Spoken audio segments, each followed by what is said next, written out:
What is good, YouTube? Hopefully, you're all having a good day. My name is Comic Chris. I'm joined by the DC TV Show yet again for another podcast, along with Declan Mckinney. We have a new guest on in this podcast today, so thank you guys for joining us. How are you guys doing today?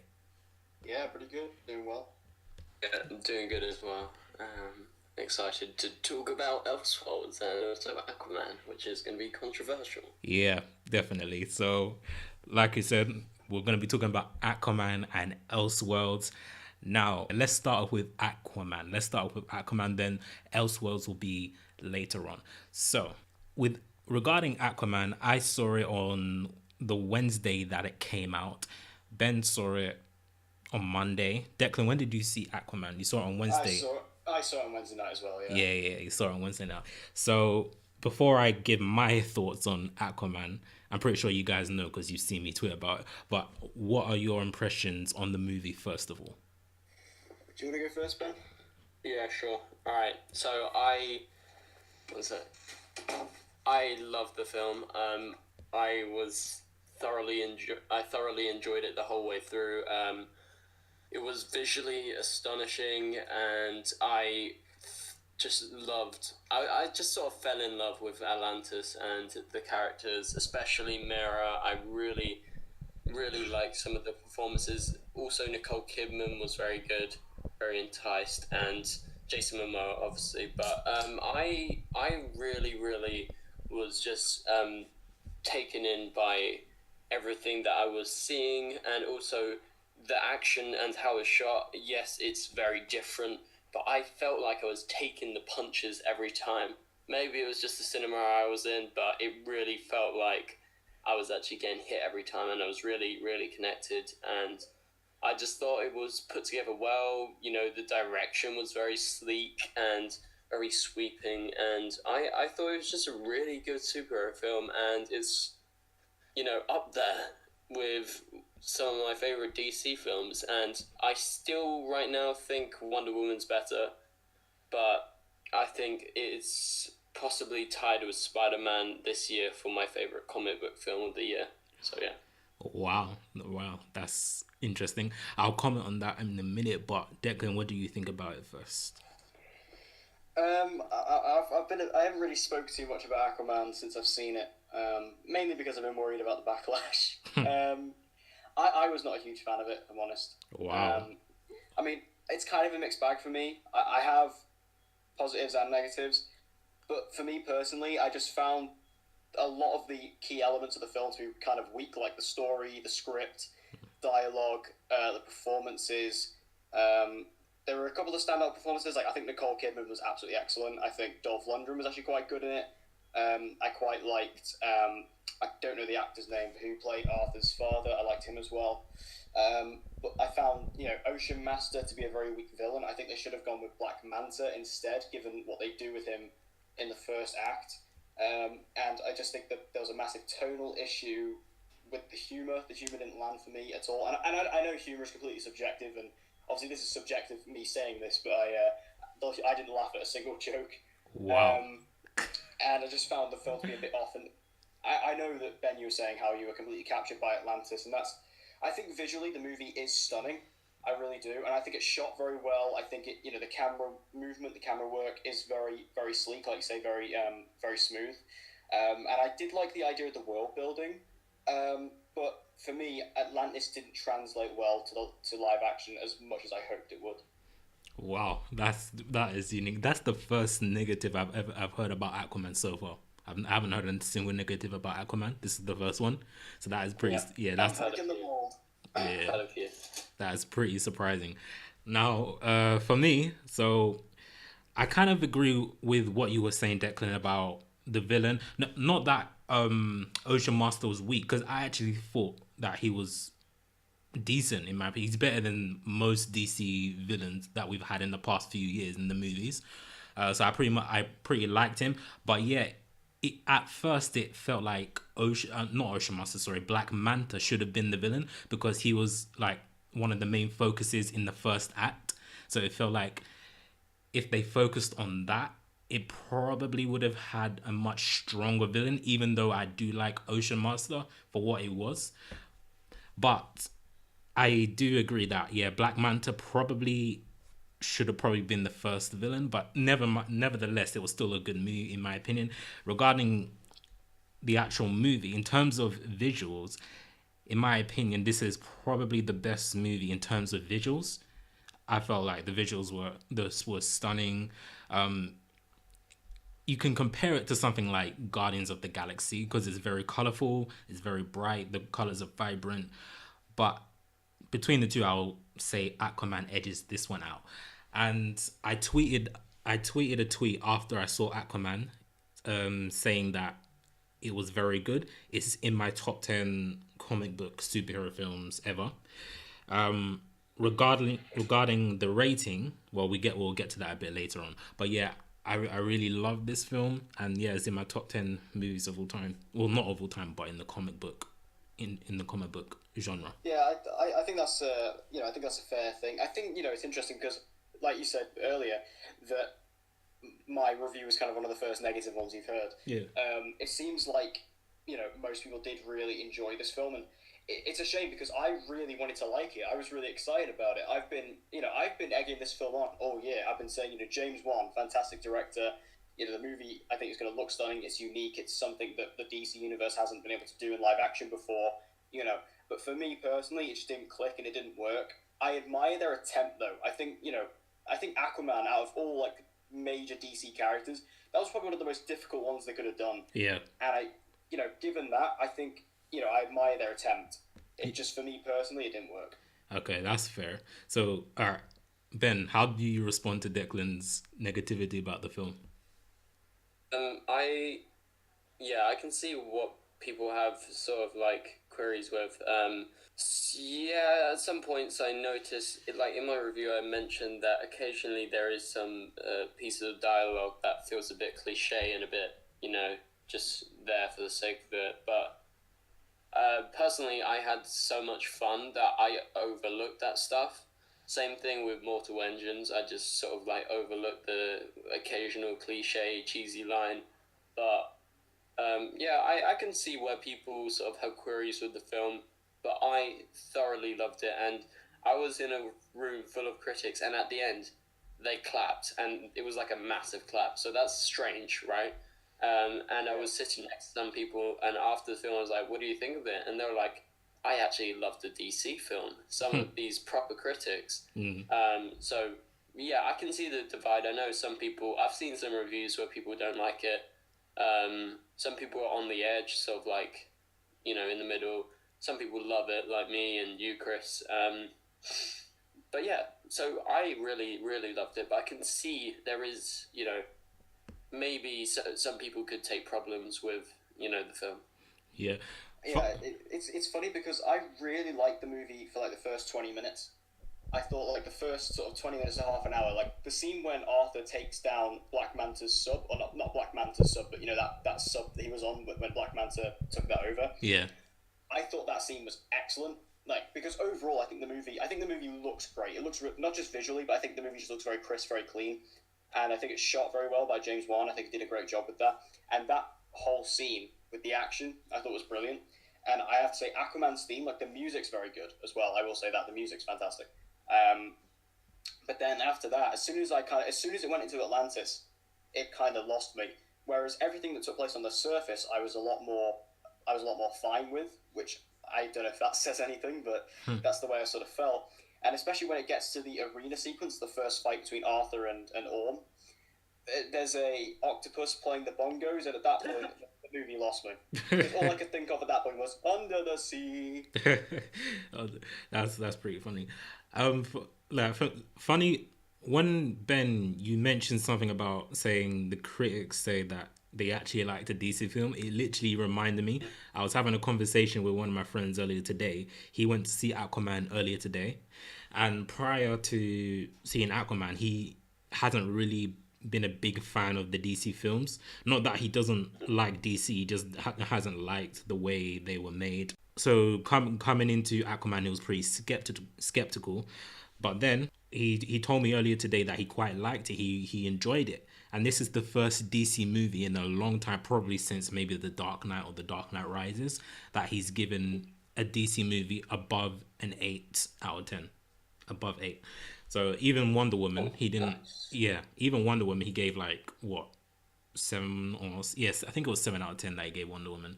But yeah, so it just, it just, for me, it proves that this movie is something special.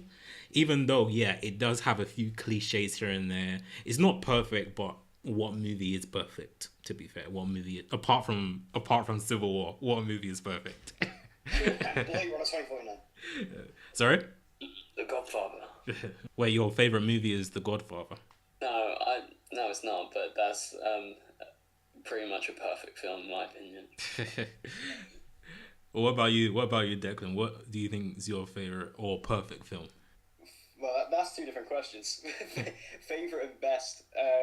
I think the best movie I've probably ever seen is probably Blade Runner 2049. I genuinely, I thought Blade Runner was a masterpiece, and I actually think 2049 is better. But my favorite movie of all time is The Empire Strikes Back. Okay, fair enough. Like for me, my favorite movie of all time is the first Toy Story. Reason why is because it's a classic for me. Like I can watch that movie 100 times, never get bored of it. Like most movies right now, I can watch 100 times and probably I'll eventually get bored. With Toy Story, it'll never happen. It'll never happen. So it's definitely my favorite. It's not the best movie of all time, but it's definitely my favorite movie. Yeah, but anyway, let's stick to Aquaman. So, who was, in your opinion? But this is an open question, so whoever wants to answer first. Who was your favorite character in the film? I really liked Queen Atlanta. I really liked Nicole Kidman. I thought she was excellent in this.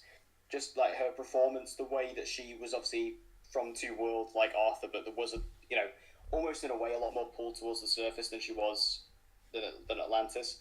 I think I actually really, because I kind of was wondering before I saw the film, am I going to buy into this relationship between her and Arthur's father? But I really did. I got really invested in that. Because like I said, I think that the first sort of 20-30 minutes of this movie is the strongest, and seeing that, that relationship being built and established, I really enjoyed, and I did buy into it. And I have to admit, I didn't expect her to come back later on.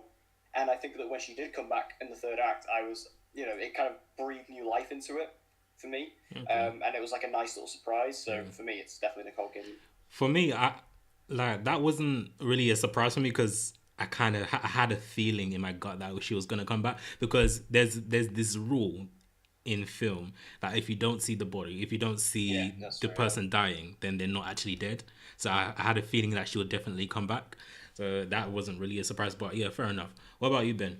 My favorite definitely was, obviously excluding Aquaman, is I really loved Mera and also Atlanta as well. Like, it's a tie between those two. I thought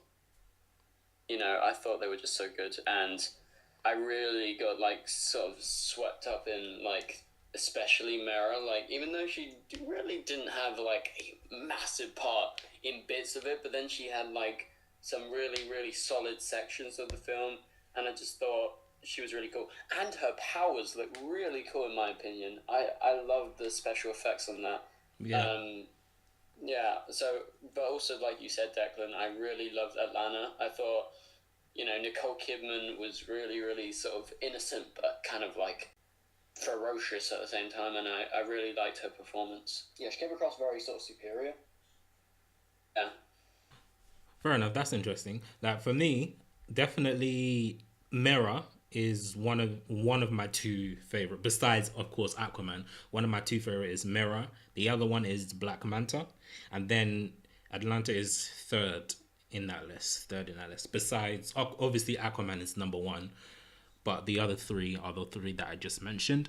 And I wasn't expecting much of Mera. I thought she was just going to be like this typical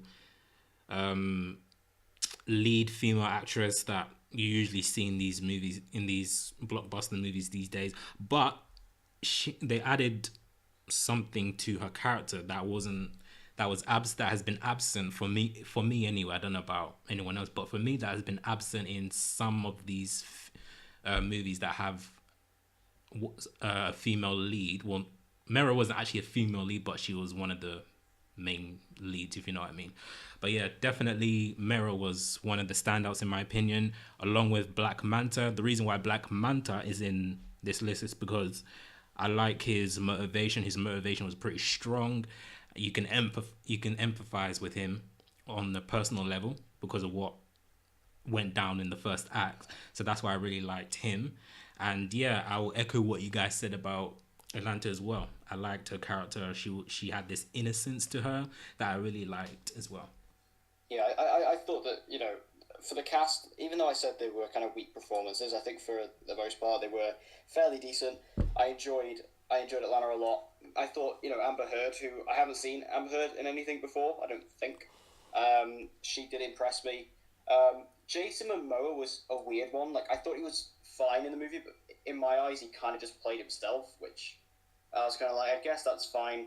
And for me, it's kind of like I'm looking at it because clearly a few years ago when DC first cast Aquaman and they announced Jason Momoa, because what they were clearly doing was they were trying to get away from the image that most comic book fans have of Aquaman being, you know, the pretty blonde-haired, blue-eyed thing, that makes him kind of a perennial joke. Yeah. So they wanted to go like dead hardcore and, you know, a bit more funny and a bit more jokey, and that's what they did with Jason Momoa. Yeah. I mean, he's incredibly likable. Don't get me wrong, incredibly likable. But he just essentially was playing himself for me. Willem Dafoe was another weird one, I thought. Like, he was good, and I really like Willem Dafoe. But again, a bit of a weird one for me. I agree on that. I thought it was a bit strange. He was a bit odd for me. I liked him, but also at the same time I was kind of questioning maybe why he was there. Like, I don't think he had a big role to play apart from his backstory. Yeah, it didn't really. He was basically there to train Arthur in the flashbacks. Like, every time... They could have got someone else. I don't know, but it's pretty cool to see him there. I'm not gonna lie, I thought he would die in this movie, but he didn't actually die. But anyway, every time I looked at William Dafoe, I was just thinking about Green Goblin. Like, it was hard it was hard for me to not think about Green Goblin, so it's kind of distracting. But anyway, I just found like all of the underwater stuff to be kind of odd, because when they're all, I don't know if this is just me, but when they're all just sort of sat there floating around talking to each other, you know, it just kind of like, it almost had like a muffle on the voice, which I don't know if that was like an intentional choice or not, because obviously I just don't think like it worked for the movie, because there were a lot of lines I missed because I was like, I didn't quite understand what he said.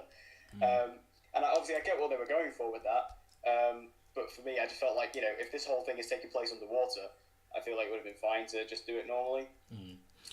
But yeah, just the world of Atlantis was, I really like the world building. Like, when you first go into Atlantis and you see like all this traffic system and stuff like that, and how Atlantis is like a really busy place, and, you know, kind of like there is traffic in there, you know, there's like cargo being hauled throughout the city and stuff. I thought that was really interesting, but then again, it's just the bloody octopus with the bongos, man. That really put you off.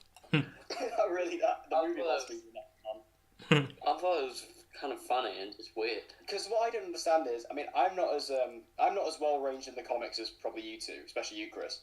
But from what I know of Aquaman comics, is that all of the creatures, all the undersea creatures that are in the Aquaman comics are all real and all based in reality, whereas here there was like so much stuff that doesn't exist. Like, what was that thing he was riding at the end in the third act? What was that? I don't know. Was that the thing that Jimmy Andrews voiced? I have no idea. I think it was. Yeah, I think it was actually. Yeah, like I didn't understand that. I just kind of, it came across really different to me to what the comics usually are. So yeah. And speaking of which, it literally just came to my mind right now that Ben, you obviously like Aquaman. You like Aquaman, but you hate Black Panther. But these two movies are fairly similar. If you notice, if you look at it closely, they're fairly similar.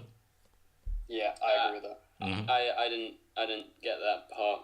Like, a lot of people said that, but yeah, I understand it's about a king, it's about a hidden kingdom, but it really didn't feel the same. It felt so different. It was. Don't get me wrong, there were definitely different elements to it, but there were also some similar stuff as well, such as, you know. Yeah, there was similar story, but not really similar in how it's executed. My main problem with Black Panther was how it was executed, not the story. So wait, so why don't you think it was executed well? The direction and the mainly the direction and also the screenplay. But I think the story's good. I think the story's very good. But Okay, fair enough. All right, so before we go into Elseworlds, okay, so what is your final rating for this movie? What's the scale? Out of we 10. give it 10 here. Yeah, we do out Okay. of 10 here. Okay. So I'm just thinking. I don't normally rate things. All right, let me go first because I love ratings. Actually love rating things. So let me go first. Right, so it's for me. I'm stuck between a 9 and a 9.5, 9.5. I'm stuck between those two. So, but if it's a 9.5, it's a low 9.5, and if it's a 9, it's a high 9. So it's one of those two. But I'll have to watch the movie. I've only seen it one time, so I have to watch it again for me to be 100% sure. But for now, let's say 9.5 for now, a low 9.5. But that may change after my second viewing. It might go down to a 9. Jules, Declan, have you thought of it? I'm still thinking you can go. I'd probably give it a 9 out of 10, I reckon. I just loved it so much. I don't know, I think I need to see it second time, see if I can boost it up or, but yeah, definitely a 9. I loved it so much. And yeah, I really want to see it again. Probably going to see it again, hopefully this week. Yeah, same. Declan? I'm looking at my review notes, and it's pretty much exactly in terms of my number of positives and my number of negatives. It's pretty much balanced. So, with that logic, I know this is going to sound really harsh in comparison to you two, but I'm going to go with a 5 out of 10. That's fine. Wow, that's surprising. Yeah, what are you saying? I went lower than that, didn't I, with Black Panther? Yeah, you went So 2 out of it's not 10. that bad. Yeah, you went with 2 2 out out. of 10? Yeah, and then because of me, he had to bump it up to 4. To be honest, Because I think I went too harsh. Yeah, you were way too harsh. That is bad. That is But very bad. For me, Aquaman was just because I really went into it wanting to love it. I really thought I would like it. I love the trailers. I was like, this looks great. Love James Wan. I think that Aquaman was one of the best things about Justice League. Let's go. And the movie just really disappointed me. So I think a lot of it does come down to disappointment. It's funny you said I that. didn't actually like him that much in Justice League. Yeah, I was gonna say that. Funny you said that, Declan, because for me he was the worst part of Justice League. It was actually. I see. The thing is, there's not a lot of good in Justice League, but from what there is, I thought, yeah, he's all right. Because I think for me as well, because in Justice League, I was really looking forward to the Flash, and I hated the Flash in Justice He League. was the worst. He was definitely the worst. Sorry, Ezra Miller was so miscast in that role. Yeah. Now, actually, let me rephrase that. Aquaman wasn't the worst in Justice League. Steppenwolf was the worst thing about Justice League. Yeah. But Actually, that brings me up to that. Actually reminds me of something. I think the Flash was. You think There's the Flash? There's actually a continuity error in this movie, Was it which I what? picked up on. What? Because there's when Arthur first meets Mera in this movie, Yeah. they meet for the first time, but this movie takes place after Justice League. I think No. they did mention that they fought together, but they didn't know their names. I think. Yeah. That's what they meant. Yeah. That's what. Yeah, I was gonna say. Oh, is that it? Oh, Yeah, okay. yeah. Because I was going to say, because they act as if they first met each other, but then Mera, in that same scene, mentions Steppenwolf. Yeah, she So I does. was Yeah. like, It's not a continuity error because like you just said, she mentioned Steppenwolf in that yeah. scene. So yeah. So regarding Justice League, for me, I thought like Ezra Miller's Flash was okay. He's not Grant Gustin, not by a long shot, but yeah, he's okay. Even though I do feel like he's not quite there yet, but I will give him a second chance. Come the Flash movie whenever that comes, if it ever comes, because It's never coming. at this moment we don't even know if it's still happening, but we don't even know. We just have to wait and see. Do you think we're gonna get this Flash movie? Not anytime soon. I know that they were starting production because I was talking to some people when I was on Aladdin, and they were going over to start doing the Flash at Warner Brothers and Batman as well, so in pre-production. But I think it's been delayed, so I do think it will happen because they are committed to doing it, but it's gonna be delayed a while. So I do think it'll happen. What's stopping them though? Because they have like everything. Fantastic Beasts 3 and Ezra Miller doing that. Is it Ezra Miller? Yeah. I don't even know. The summer for Fantastic Beasts 3. I haven't watched any of the Fantastic Beasts. I didn't even know Ezra Miller was in that, but okay. Yeah, he plays a decent part. Yeah, he's quite good in those, to be fair. Fair enough. Okay, so now let's talk about Crisis. No, sorry, not Crisis. No. That's at the end. Don't get too ahead of yourself. Yeah. Let's not talk about. Let's talk about Elseworlds before we talk about Crisis. Let's talk about Elseworlds. All right, so the CW's big crossover for this year's was, of course, Elseworld.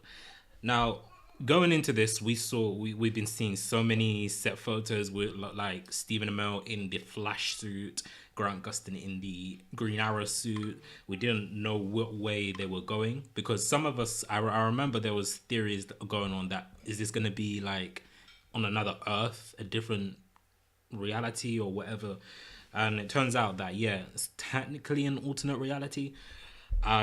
So first of all, before we dive into how you felt about the actual crossover, how do you feel about it being an alternate reality rather than an alternate Earth, if that makes sense? I think it was better doing it as an alternate because I think if they did it on another Earth, like completely, where they essentially did an Elseworlds story from the comics, they took that concept. Because in terms of Elseworlds, this is mainly just Elseworlds by name, not necessarily the same concept. Yeah. I think that's better. I think that works better because if they did it completely separate, although it would have been cool and the realm of possibility would have been completely open to them, I feel like you need to have some ramifications and you need to actually have some stakes. Yeah. And some connections to the actual characters that we've known and followed for all these things. So I think it was better to actually do it with our actual versions of the characters. I'd agree with that 100%. What about you, Ben? I really, really liked the reality thing. I thought it was so fun. Like, I just loved Grant and Steven together, and seeing how everyone else reacted, especially that first episode, was really fun. I thought it was better than actually doing like different in a different way. I think they did it right, and I really, really, really loved it. For me, seeing this crossover just reminded me why I prefer DC's approach when it comes to the movies and TVs compared to Marvel's. Because Marvel's approach is that everything is all connected, which technically it's not really, because you never see any of the TV characters in the movie apart from Phil Coulson. And you never really see any of the TV characters in the movies. So in that regard, it feels disconnected because, like I said, you never see in the movie, so it doesn't really feel like a connected universe. But with knowing that the DC movies and the DC TV shows are separate, knowing that, it makes me more at ease, if you know what I mean by that. It just makes it so much more enjoyable because you don't have to worry about, hold on, why are the Avengers not helping out in this situation? Or something like that. You can just enjoy it because this is its own universe. It's not part of the Justice League. It's not part of the DCEU. So, but regarding that, the actual crossover itself, I really loved it. I feel like as a complete story, last year's crossover, what was it called again? Crisis on Earth X. The Crisis on Earth X. I feel like as a story, that was a better story, but I had much more fun watching this crossover compared to last year. So, what do you guys think about the crossover? Again, this podcast is gonna make me seem really negative. No. I really enjoyed it. Like, I mean, if anybody watching this knows me and knows my channel, and you'll know I'm like an Arrowverse fanboy. I love this shit. Arrow is my favorite show of all time. Mine too. And I had a blast watching every single episode of these. And if I wasn't in a critical kind of mindset, I wouldn't I wouldn't give two shits. But at the end of the day, I found this crossover a little bit underwhelming personally, just because I have some issues which I'm sure we'll get into. But overall, looking back on it, did I have a good time with it? Absolutely yes. I adored it. I thought it was so much fun. They had so many opportunities to do so many different things that I'd never normally get to do. Just like swapping the heroes' powers and things like that. Bringing in Superman, Black Suit Superman, Lois Lane, all these things. And for me, just as a DC fan, I felt complete. Wow, that's good. So what? So you didn't quite like it, but you enjoyed it. That's what you're saying. No, I liked it. I do have some issues with it. Okay. What about you, Ben? Yeah, I thoroughly enjoyed it. It's one of my favorite crossovers. It's tied definitely between this and Crisis on Earth X. Yeah. I just loved it throughout, and I thought, the introduction of Batwoman, like, I was one of the people that was like, okay, I don't know about this casting, but I was very, very impressed. I thought she was great, and, the Monitor, I thought the Monitor was so cool. It was fantastic. And Lois Lane, I thought Lois Lane was amazing. And also having Superman here and having Superman in the crossover was just brilliant. And especially seeing Tyler do Evil, I thought that was incredible. And also people can stop bitching about why Superman's not helping.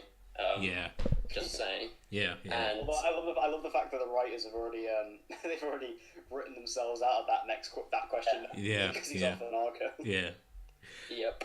But no, I just loved it. I thought it was a really clever idea. I thought it sets up the next crossover so well. And I just thought it was a whole load of fun and a whole load of great DC madness. Yeah.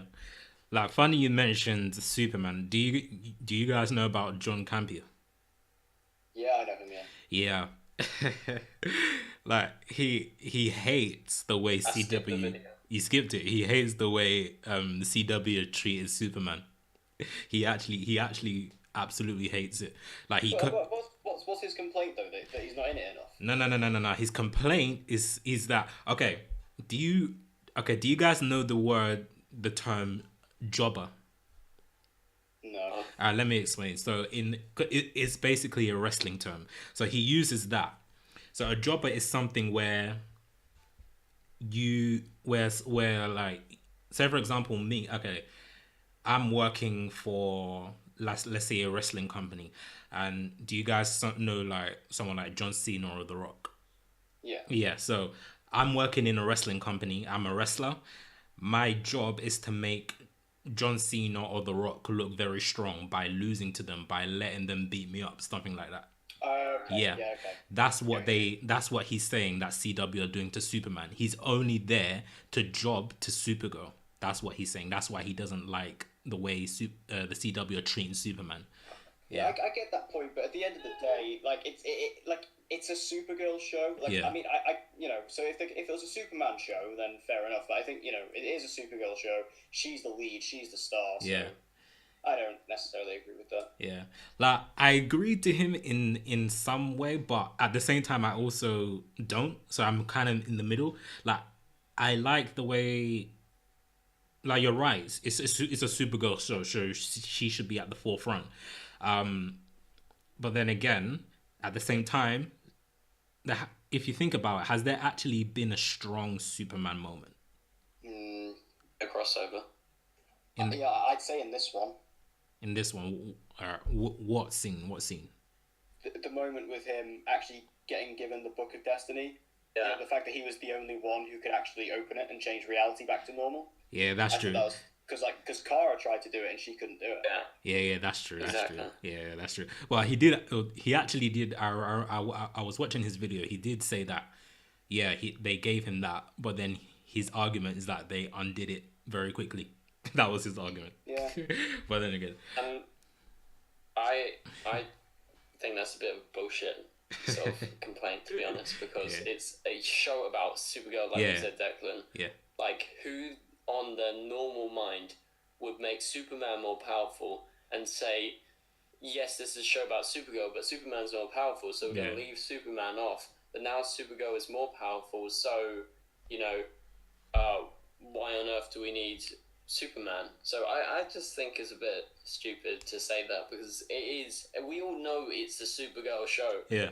And maybe they are saving for that Superman show sometime in the future. But for now, he has to be weaker. He has to be less of a great hero compared to Supergirl, because it's her show. Yeah, it is her show. Yeah, It makes no sense. Yeah. Speaking of the Superman show, do you think it will actually happen?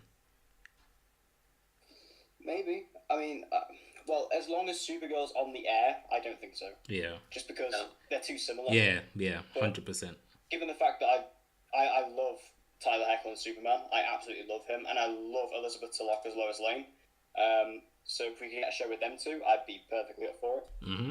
Yeah, I definitely think we can. I would actually say, don't do a Superman show. I would say, do a Legion of Superheroes show and incorporate them. I think that would be cool if, like, say, they did a twist and it was Superman leading the Legion with Mon-El or someone, or, all these people in the future. I don't know. I think that's more interesting because we've got Supergirl, so...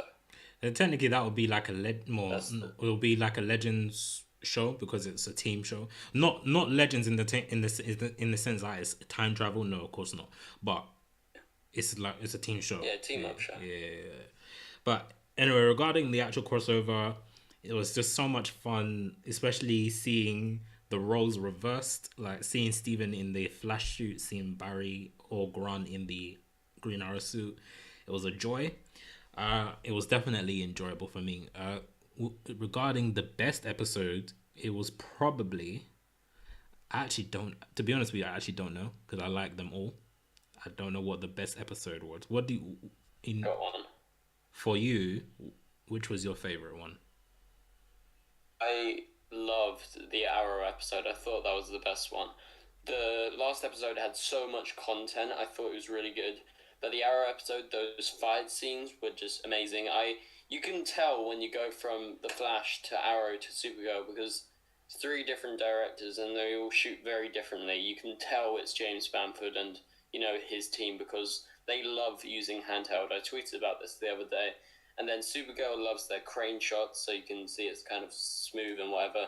The Flash loved their handheld but stabilized shots, and it's like sort of just a bit jiggly every now and again, so you can tell. And I just love the way the fight scenes, especially. I think all the other parts in all the episodes were equally as good, but I think the fight scenes in Arrow sort of toppled the other episodes, in my opinion. I'm not really surprised about that, because Arrow, that's what they're best at, the fight scenes. So,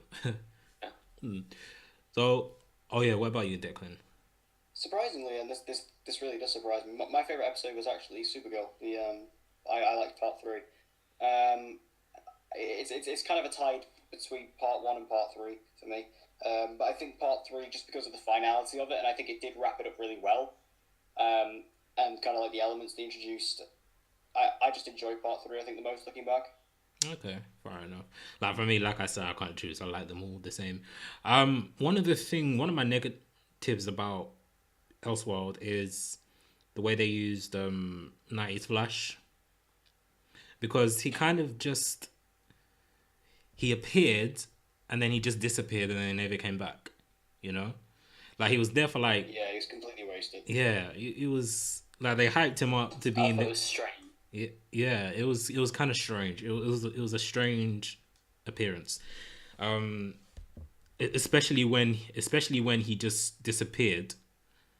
Like, where did he go, And there's no resolution to what happened to him. It's like, okay. No one cared. I don't know. Literally. Yeah, like, what, no one in the show cared, or what? Oh, yeah, no one in the show cared. Yeah, that's it. He just kind of disappeared, and they were like, oh yeah, the monitor's still there, let's deal with that. Yeah, man, I don't get it. I have to say, though, like, speaking of 90s Flash, like, one of my biggest complaints with this entire crossover is just the idea that they chose fan service over actual story, and they wasted so many characters. 90s Flash being one of them. I mean, granted, he did come in and give us the Crisis exposition thing. Yeah.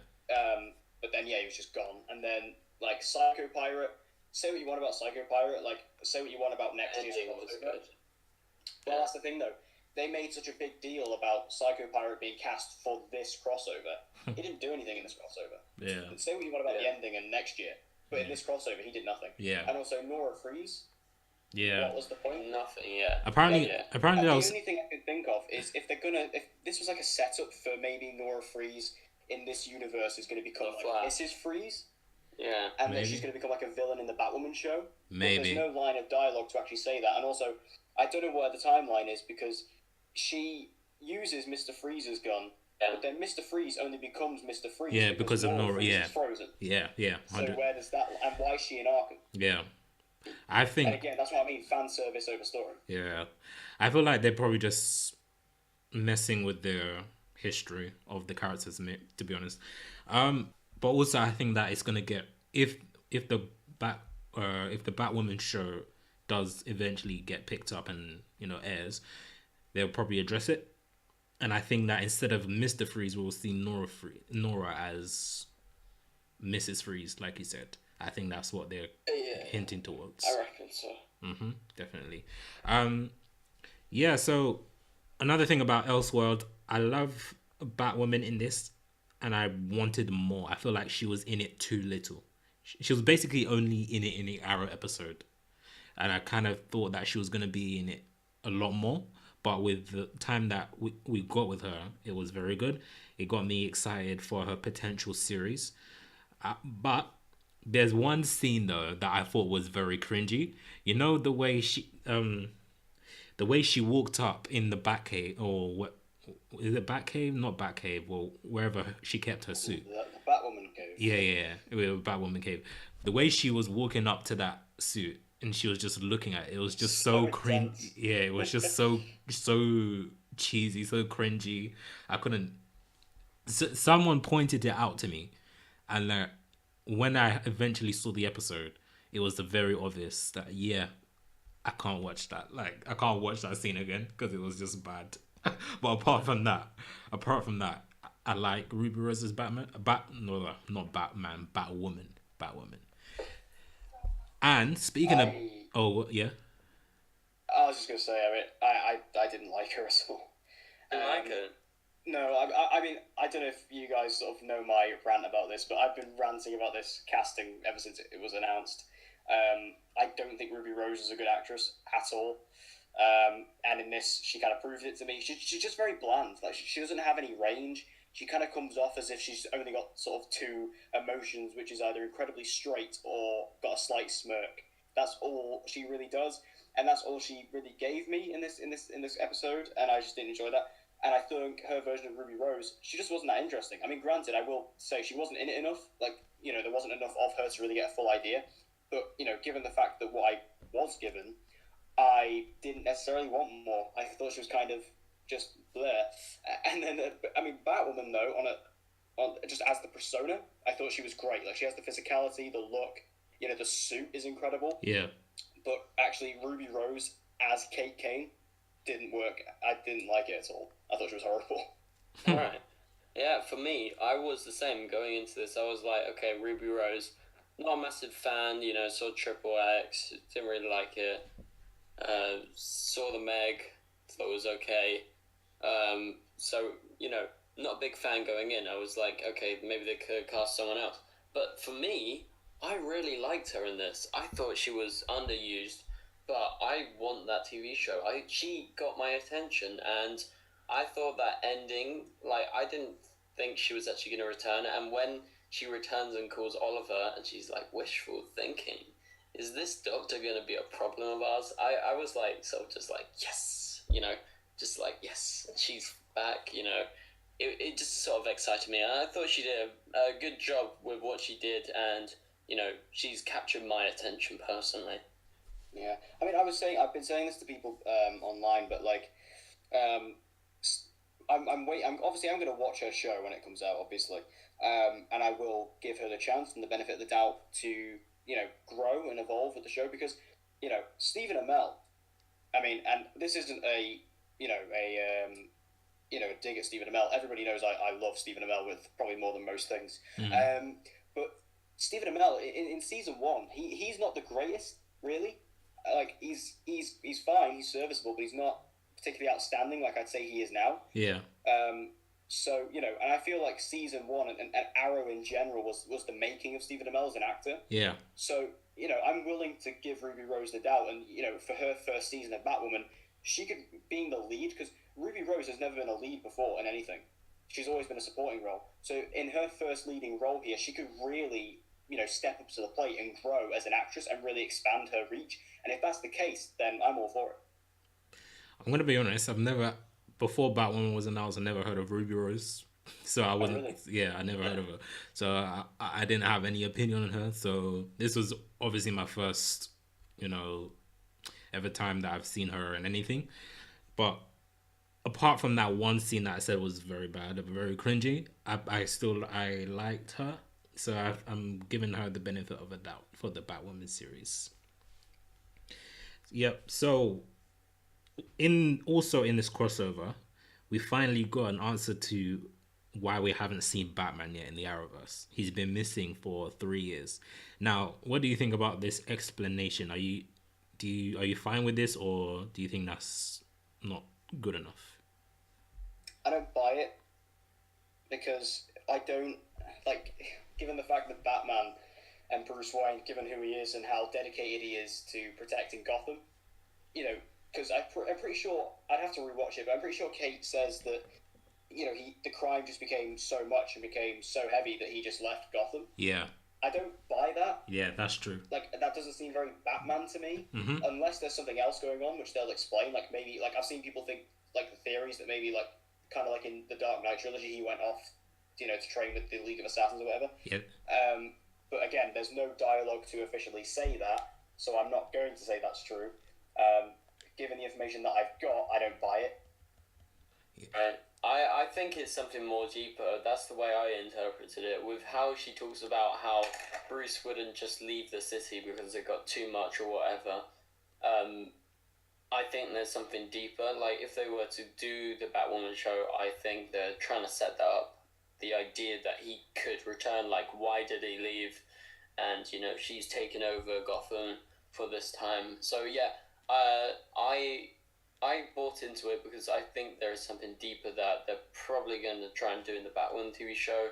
Apparently it's supposed to start production in April. Yeah. So maybe that will replace Black Lightning, because Black Lightning hasn't been getting good viewers recently. So wait, have you guys been watching Black Lightning? Wait, so yeah, the end of season 1. Wait, so Black Lightning is getting cancelled? No, I'm not saying that, but I'm saying out of all the CW shows, it's getting pretty low ratings. What's the lowest rating it has so far?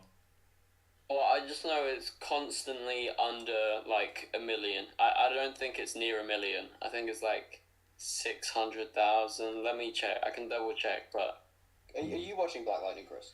Yeah, I'm watching it, but I'm a few weeks behind because before I started watching, I'm a few weeks behind Legends and Black Lightning.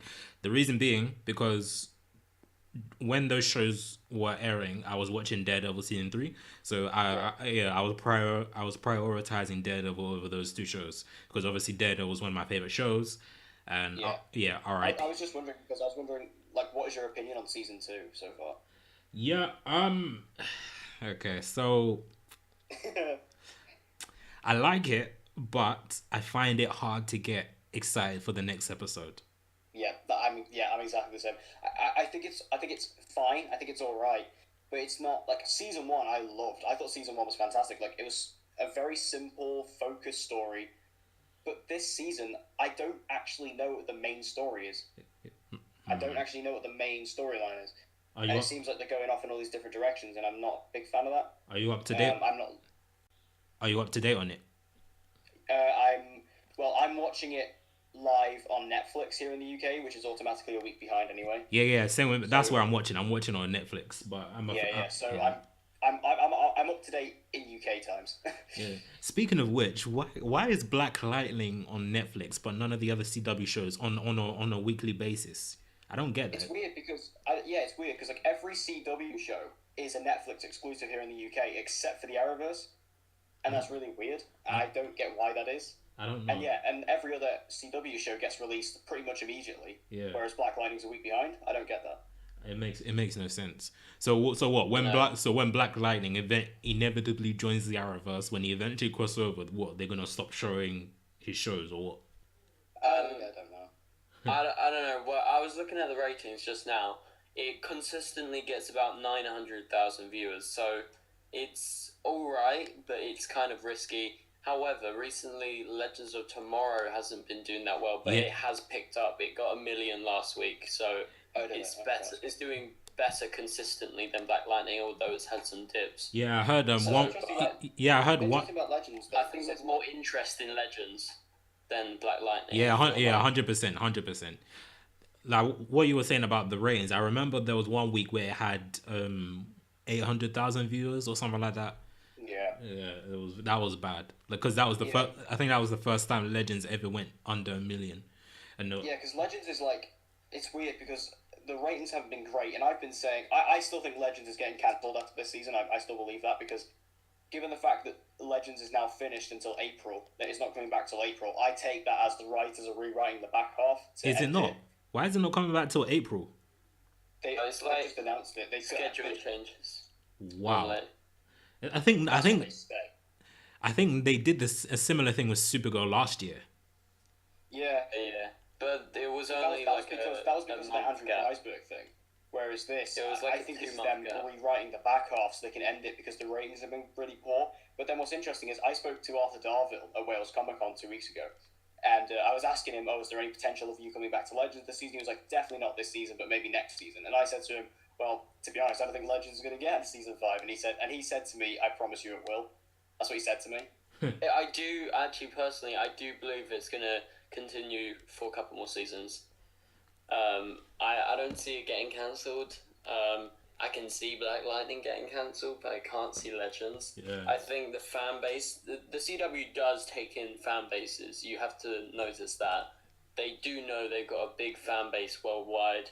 They cater to that a lot of the time, and that's why they have the crossovers. They can see all these people love to watch it, and I just don't think there's that same sort of fan base behind Black Lightning. Yes, there's people that really love it, Yeah. but that's very, very limited online. There's not that much of a following. I'd agree with that. Legends. I'd agree with that.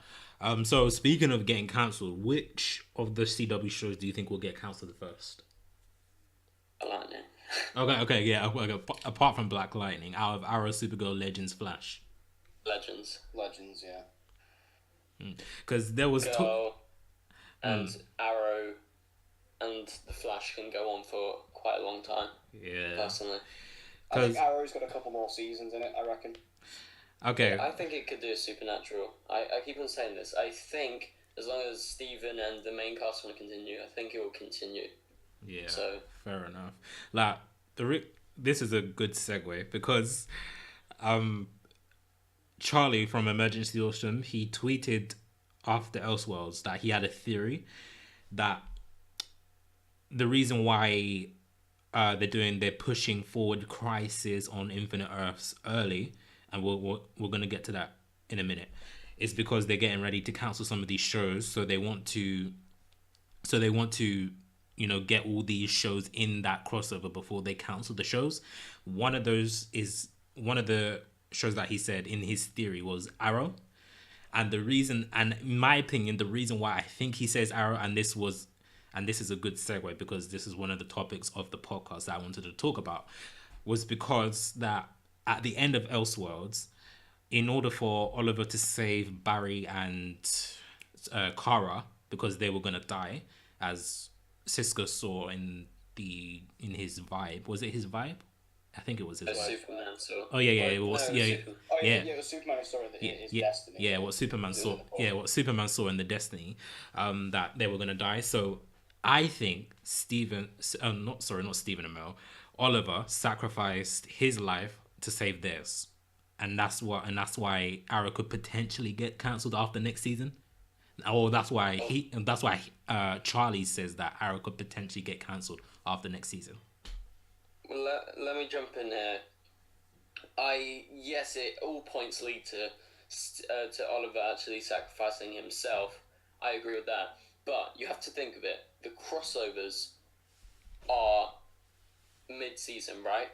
Mm-hmm. Why on God's earth would they kill off the Green Arrow halfway through the season and not have him ever return. Why Yeah. would they do that? And That's just stupid. And that's the So point. I don't think they're going to do it. I think they're going to twist it, and I don't think the reveal is going to be that obvious. I think that's the obvious choice. I can see it. I agree it's definitely a choice.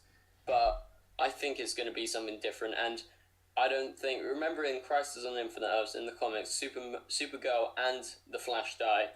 I think it's going to be maybe like Jay Garrick. I think they're going to switch it. Maybe it's Jay Garrick and a version of Superman that might die. And I don't think Green Arrow's going to die.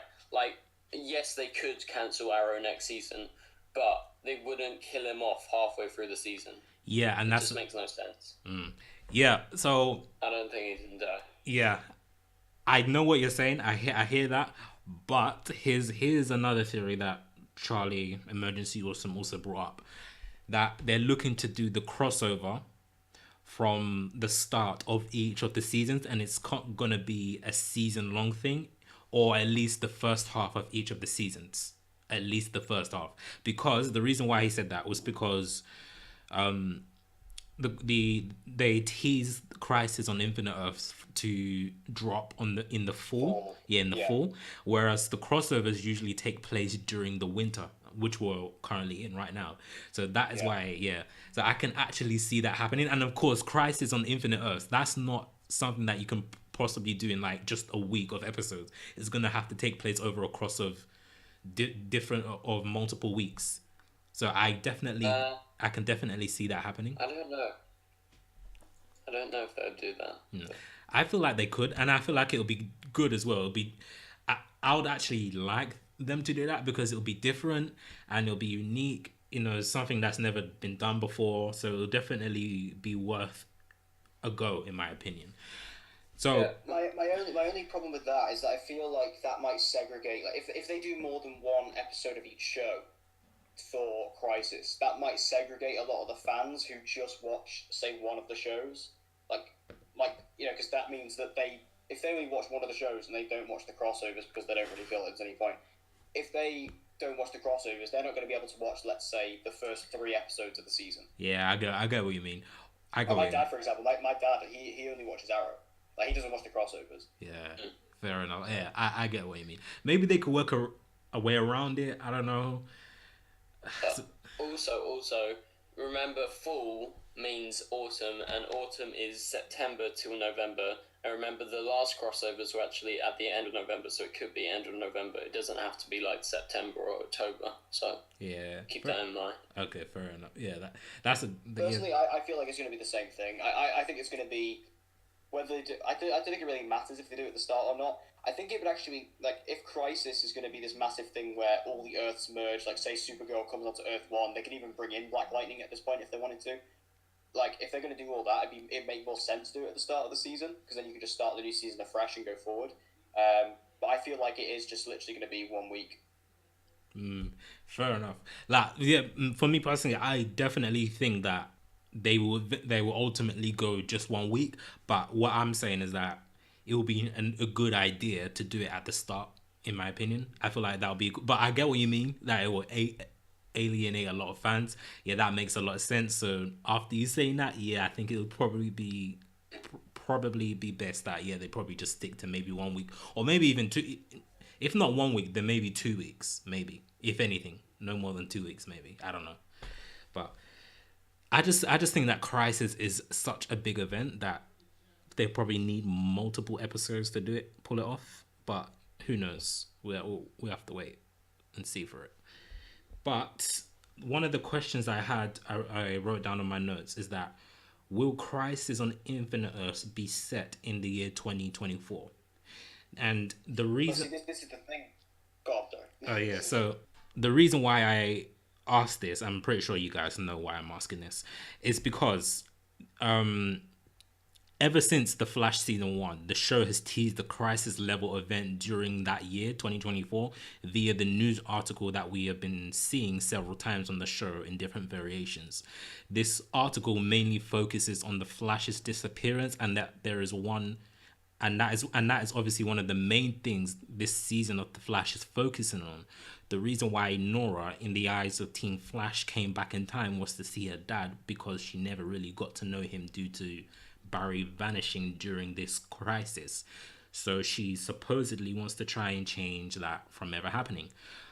But I wholeheartedly believe that in the back half of the Flash season 5, something will happen that will cause this crisis level event, that will cause the Crisis on Infinite Earths event to leap forward a few years in time ahead of its original schedule. Well, I have an answer for you for that. Okay. You already have your answer, because that newspaper article with the Crisis is obviously from the original timeline. Yeah. Where Barry became the Flash. Because if you remember, Barry became the Flash earlier than he was meant to. Yeah, he did. Yeah, that's true. About 4 or 5 years earlier than he was meant to. And this crossover, or the Crisis event, is taking place about 4 or 5 years before it was meant to. Yeah.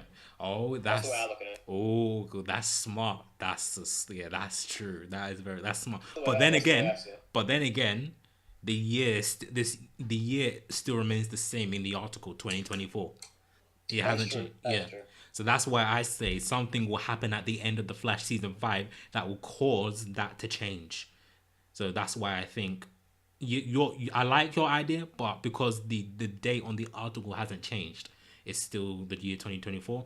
So that's why I think maybe Nora might play a huge part in causing this crisis level event to leap forward a few years, in my opinion. But anyway, what do you think about it, Ben? I still feel like it's a different Crisis. I don't know.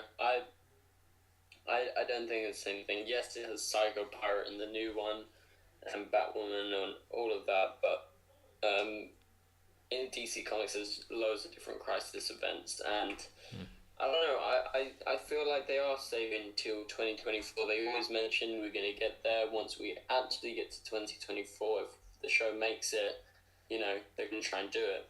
I don't think they're going to do it next year. I don't think they're going to do that Crisis event. I think it'll be a different one. Fair enough. Like, at this point, it's all speculation, so we can't really say anything concrete because they've only given us the name Crisis on Infinite Earth, so we can't really say much. But anyway, that was just my thoughts on this topic, and that pretty much wraps up this week's podcast. This was an even longer podcast than last week. I didn't think we will ever be able to do that, but here we are. Anyway, thank you guys for coming on this week. Thank you for talking about Elseworlds and Aquaman. No problem. Enjoyed it. Yeah, definitely we'll be doing it again. The shows are on break for another month, so I will see if we can get something in to fill in those weeks, but we'll have to wait and see. If not, then it will definitely return next month. But anyway, what do you guys think about any of the topics that we discussed today? Do you think that the Crisis on Infinite Earths crossover is tied to the year 2024, or do you think it's something different? Also, what do you think about Aquaman? Do you like it? Do you not like it? Let me know what you guys think. Share your thoughts down below in the comments. So if you like this podcast, give it a big thumbs up, share it with your friends, subscribe to the channel, and subscribe to both Declan and the DC TV Show's channels. I'll leave their link in the description, and I'll see you guys later for more videos.